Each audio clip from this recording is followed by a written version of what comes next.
Good guy, that Mike Garafolo. This is the kind of news that demands back-to-back appearances from our NFL Network reporter, Mike Garafolo. It's good great for to business. see. Yeah, it's right. It is good for business, buddy. John Harbaugh, we thought, Black Monday comes and goes. Harbaugh doesn't get fired. Maybe you're thinking he's going to be safe. So what changed on Tuesday, Mike, that Harbaugh is gone from Baltimore after 18 seasons at the helm?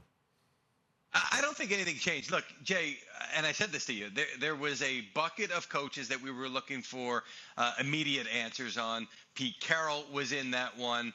Jonathan Gannon was in that. All the moves that were made on Monday. And then I said there's another bucket of guys that we're going to watch as the week goes on. John Harbaugh was in there. Todd Bowles is in there. Mike McDaniel, although that one could even potentially last a little bit longer. There's even next week potentially with Mike Tomlin and Matt LaFleur. Like there's stages of this one. It wasn't all going to be on Monday. So we thought by the middle of the week we'd hear something on John Harbaugh. I did think, and this is the way I put it earlier, there was smoke here. But a lot of folks thought in the end, the fire behind it would be put up and John Harbaugh would continue with the Ravens. Not the case. And I would say that there were conversations two ways on this one. Harbaugh to the Ravens and the Ravens to Harbaugh. And I think at one point on Tuesday, John Harbaugh and that coaching staff down there thought that they were going to continue as the coaching staff of the Baltimore Ravens. In the end, they decide, upper management, that it was time to move on. There were also conversations between the players and upper management. I've learned this from conversations with staffers down there, with players down there, with coaches down there as well. And my understanding is those players communicated to upper management that there were some moments this year, and I want to say lost the locker room, but there were some moments this year where some of the stuff that John Harbaugh said, both behind the scenes and publicly, didn't sit well with some of the leaders there, and not just Lamar Jackson. The relationship between John Harbaugh and Lamar Jackson, you saw some reports come out recently about that. Lamar poo-pooed them. I believe those reports were accurate, at least to a certain extent. Those guys were not on great footing this year. Lamar didn't practice every day. There were games he didn't play. Harbaugh said, well, he's got a back injury, but there's nothing shown on the MRI. And then Lamar Jackson winds up not playing. So you know that sort of ruffled his feathers a little bit. And there was one, go back early in the season. John Harbaugh said that Kyle Hamilton, the all-pro Kyle Hamilton, got a huge contract extension, one of the leaders of that team. He lateraled the football in the game against the Bills after an interception, and Harbaugh called it one of the most foolish plays he'd ever seen in his life. From my understanding, that did not sit well with the leaders in that locker room. And so you start to string these together, and I'll be frank. I worked with Steve Smith, who was a Hall of Fame wide receiver who played a number of years down there in Baltimore, and he would say all the time that Harbaugh would say and do things, and the players either thought it was corny or they just didn't appreciate it. But Harbaugh's an excellent football coach, and over the years, you're going to have those moments. It just seemed like at this point, those moments were outnumbering the production on the field, and the relationship between him and the players and upper management decided that it's time. Look, it was time for Andy Reid in Philly. Then he goes to Kansas City, and he has success there. Maybe it's just time for John Harbaugh, and he needs a fresh start.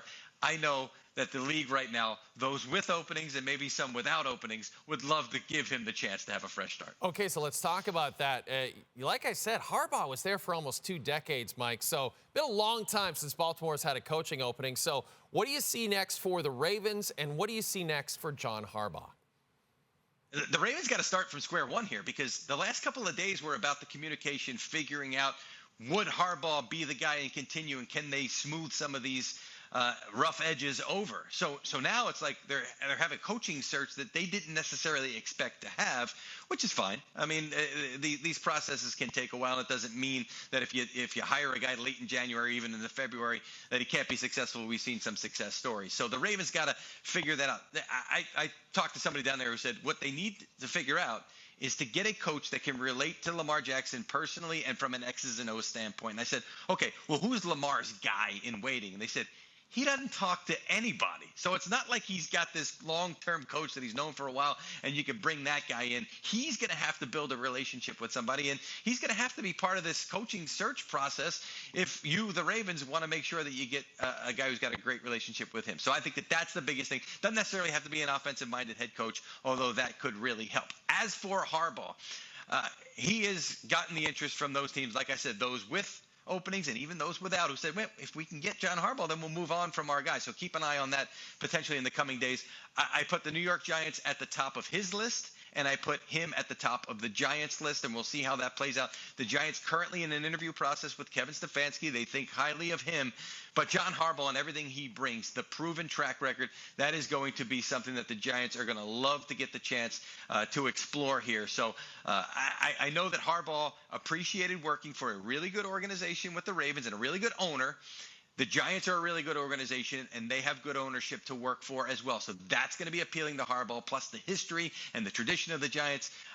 To me, that right now, if you had me ask where he was going to wind up, I would say the Giants, but that's just educated guessing, and we've got to see how it plays out. But I definitely expect at some point these two are going to sit down and have a conversation. Man, Stefanski was the belle of the ball for one day, Mike, and all of a sudden Harbaugh comes along and steals his thunder. You know, I'm supposed to talk to you on Tuesday after the Steelers-Texans Monday nighter, but the way things are going, should I just say chat with you tomorrow?